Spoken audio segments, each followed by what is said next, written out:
two last things. Trump and Elon Musk, what do you make of that partnership? Do you think that's been a net positive for the Republicans? Oh, yeah. Yeah.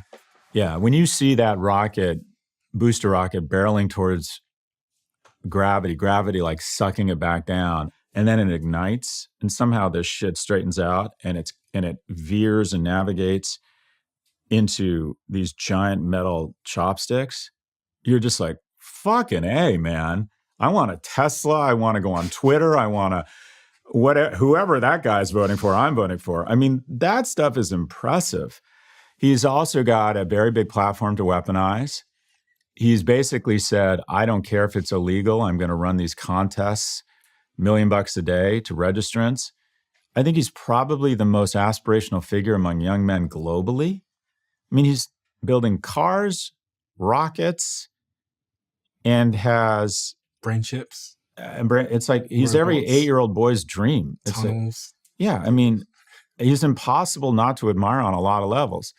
It's very good for Trump. It feeds into this manosphere, politically incorrect, economic growth. The guy is, there's no doubt about it, a genius and a risk taker, and has balls the size of Saturn to do the shit he's done. So huge, huge advantage. Biden, one of Biden's biggest mistakes politically was he had an EV summit and he didn't invite Musk. So let's have the woman who invented the Pontiac Leaf there, but we're not going to have Tesla there? That was so stupid. And I hold grudges for much less than that. And Elon used to be kind of he voted for Obama. I wouldn't describe him as a hardcore conservative, but he said he queued for hours and hours to shake Obama's hand. Yeah. So Biden blew it. And also the really dangerous thing about an autocracy is that it's really effective. And that is the following. If you do the algebra, if I'm a VC that's bet big on crypto, and I say, and Trump says to me, raise me $1 billion and I'll have the Fed announce that they're putting $10 billion into crypto, into Bitcoin. I wouldn't be surprised if this conversation has happened. Hey, Mark Andreessen, I know you have huge investments in Bitcoin and crypto on the blockchain.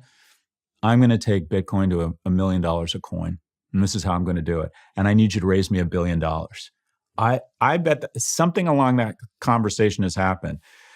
A former attorney general and someone who's went to law school, I don't think she's had that conversation with anyone, or at least it's a lot more opaque. In addition, the algebra is the following. If I support Trump and he loses, there's really almost zero chance. I might not get an ambassadorship to France, but there's zero chance Vice President Harris is going to weaponize the DOJ and come after me.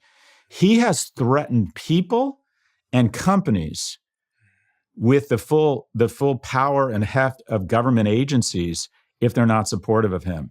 So I support him, and he loses, I'm still fine, and I'm money good if he wins. I support her, and he wins, I don't know. I talked to a very famous host of a morning show that's this iconic journalist who's been very anti-Trump.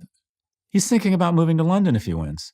Not one of these, I'm out of here, I hate America. He's physically worried that he might be, that he will need to go offline for a while because he doesn't want to get in the crosshairs of the DOJ or organization weaponized.